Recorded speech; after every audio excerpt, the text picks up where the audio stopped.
بادشاہ کی مخالفت کی، پکڑ کے اندر کر دیا، جیل میں بند کر دیا۔ آج کل بھی نظام وہی ہے، اللہ کرے کہ یہاں عدل کا نظام آ جائے۔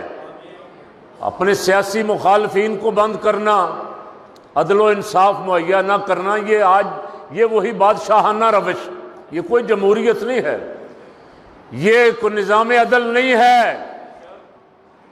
اچھا جی، عدالتوں میں آپ جائیں اور عدالتوں میں جا کے اپنی صفائی پیش کریں، دھکے کھاتے کھاتے سال ہو گیا بیچارے کو، سال بعد عدالتوں نے کہا بے گناہ ہے، اس کے سال جیلوں میں سڑنے کا، جیلوں میں دھکے کھانے کا جرم، گناہ کس کے ذمہ آئے گا؟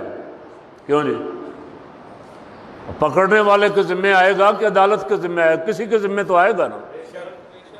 اور یہ نہ بھولیں کہ اس کا جواب دینا پڑے گا روز قیامت، اس کا اللہ کے حضور جا کے، اور وہاں جو اس کے بدلے میں آپ کو جیل ہوگی وہ بڑی سخت ہے۔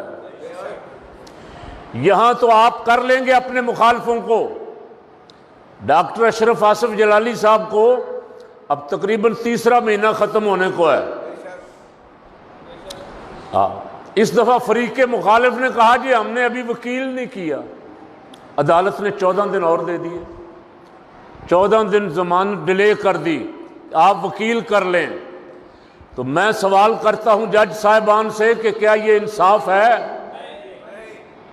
ایک عالم دین جس کو آپ جیل میں قلم دوات بھی نہیں دے رہے، اس کی دوائی بھی بند کر دی، اس کا قصور صرف اتنا تھا کہ وہ مسلک کے حق اہل سنت و جماعت کے لیے کھڑا ہوا تھا، ایک موقف پہ کھڑا ہوا تھا، اور اس کے قیمتی اوقات 3-3.5 مہینے کا جواب کون دے گا؟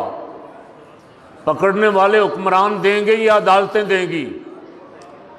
جس دن ایف آئی آر پیش ہوتی ہے جج کے سامنے، جج یا جسمانی ریمانڈ یا جوڈیشل کرتا ہے، جج کو اسی دن وہ ایف آئی آر دیکھ کے پھاڑ کے پھینک دینی چاہیے۔ اب یہ انصاف ہے کہ یہ کیا ایف آئی آر ہے بھائی؟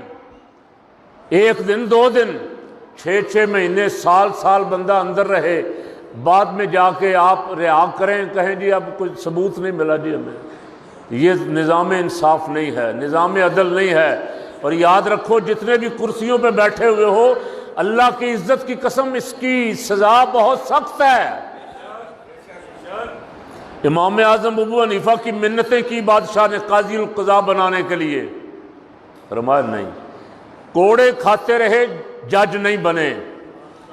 فرمایا جسے جج بنا دیا گیا اسے الٹی چھری سے ذبح کر دیا گیا، کہیں نہ کہیں غلطی کرے گا، خطا کرے گا، اور جب آگے جا کے پکڑا جائے گا تو پکڑ بہت سخت ہے۔